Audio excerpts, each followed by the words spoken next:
اعوذ باللہ من الشیطان الرجیم، بسم اللہ الرحمن الرحیم۔ سورۃ القاریعہ،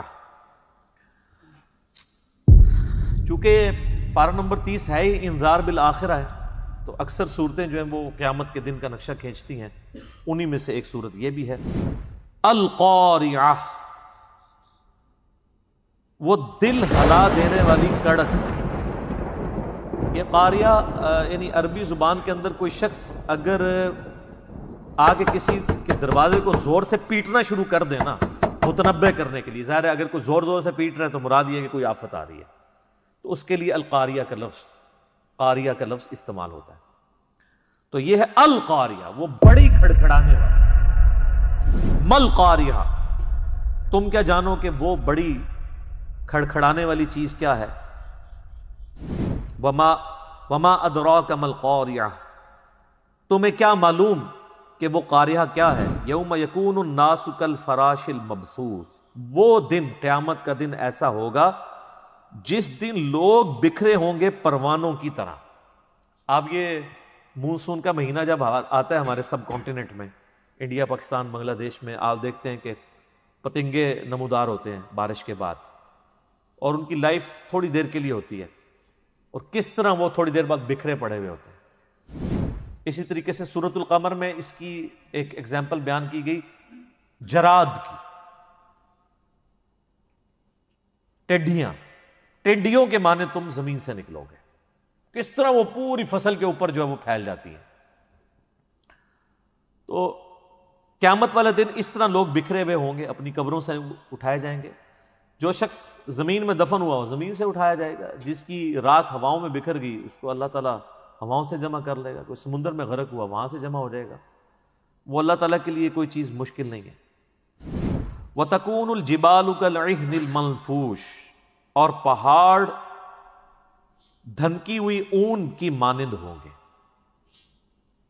یہ آج کل اب یہ سردیوں کا موسم شروع ہو رہا ہے، تو آپ یہ کبھی یہ جو رضائیاں بھرنے والی دکان ہے نا، جہاں پہ روئی کو جو ہے وہ بھرا جاتا ہے تکیوں کے اندر، رضائیوں کے اندر، تو آپ وہاں دیکھیں گے کہ وہاں پہ روئی کے جو باریک ریشے یوں اڑ رہے ہوتے ہیں، اس طرح پہاڑ اڑ رہے ہوتے ہیں۔ اس روئے ارض پہ سب سے محکم چیز اللہ کی مخلوقات میں سے پہاڑ ہے۔ پہاڑ سے زیادہ کوئی مضبوط اور محکم چیز نہیں ہے۔ جتنے بھی جاندار ہیں، چاہے آپ جانوروں کو دیکھ لیں، نباتات کو دیکھ لیں، جمادات کو دیکھ لیں، یہ جمادات میں آتے ہیں نا، سب سے مضبوط چیز پہاڑ ہے۔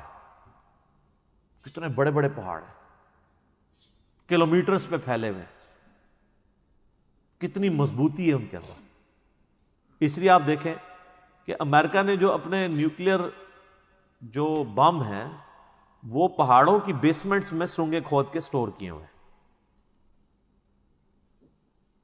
یعنی اگر اٹامک حملہ بھی ہو جائے نا تو پہاڑ اتنی مضبوط چیز ہے کہ وہ جھیل سکتا ہے اسے، جو پتھروں کے پہاڑ ہیں۔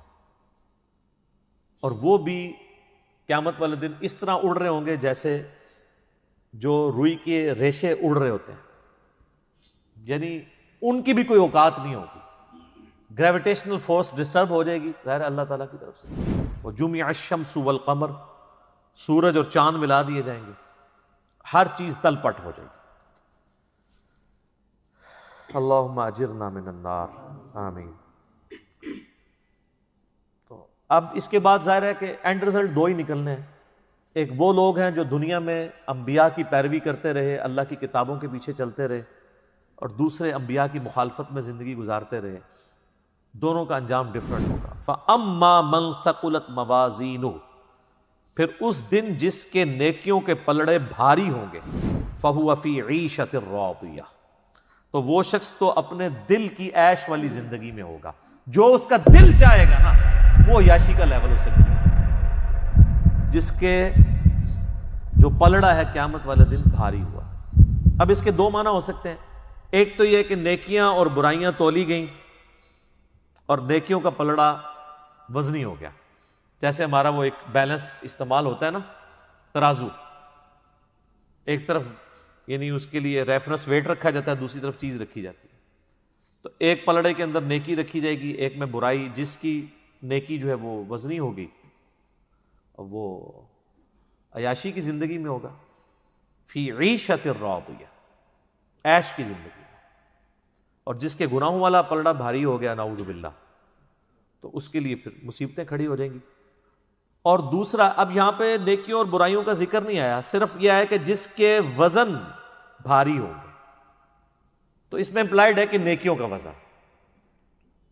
یا یہ بھی ہو سکتا ہے جس طرح ہماری دنیا میں بھی ایک سپرنگ بیلنس بھی یوز ہوتا ہے، جس میں آپ کو ریفرنس نہیں لیتے بلکہ صرف چیز کو ہی تولا جاتا ہے. تو کسی شخص کی صرف نیکیاں ہی تولی جائیں اور جو اللہ نے ڈیٹم لیول مقرر کیا ہوا ہے اس میں وہ پوری اترے، تو گناہوں تک جانے کی ضرورت ہی نہ پڑے کہ ہاں جی اس کی نیکیاں ہیں یہ کافی ہیں، 33 نمبر مل گئے ہیں، پاس کر دو اسے. تو اور اس سے بھی بڑی چیز ہے، کئی لوگوں کو بغیر حساب و کتاب کے بخش دیا جائے گا. اللہم اجعلنا منہم، اللہ تعالیٰ ہمیں ان میں شامل فرمائے. وہ بخاری مسلم میں حدیث ہے، 70,000 لوگ میری امت کے بغیر حساب و کتاب کے جنت میں داخل ہوں گے. اس میں میرا یوٹیوب پہ کلپ بھی ہے، 70,000 لوگ. ظاہر ہے وہ اتنا آسان نہیں ہے، ان کی نشانیاں ہیں، ان کے اندر کیا کوالٹیز پائی جاتی ہوں گی، ان کے لیے وہ بشارت ہے. وَأَمَّا مَنْ خَفَّتْ مَوَازِينُهُ، اور جن کے پلڑے ہلکے ہو جائیں گے، نیکیاں تولی جا رہی ہیں سپرنگ بیلنس سے، وہ ہلکی نکل آئی ہیں، زیادہ وزن ہی نہیں ان کا، یا اگر دوسرے ترازو میں تولی جا رہی ہیں تو وہ گناہوں کے مقابلے پہ کم پڑ گئی ہیں. وَلِعَوْذُ بِاللَّهِ. فَأُمُّهُ ہاویہ، تو اس کا ٹھکانہ ہوگا دوزخ. ہاویہ. وَمَا أَدْرَاكَ مَا هِيَ، اور تمہیں کیا پتا ہے کہ یہ ہاویہ کیا ہے؟ نار حامیہ، دہتی ہوئی آگ. اللہم اجرنا من النار.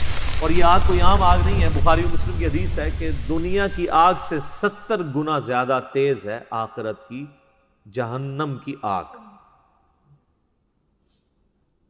70 گنا زیادہ.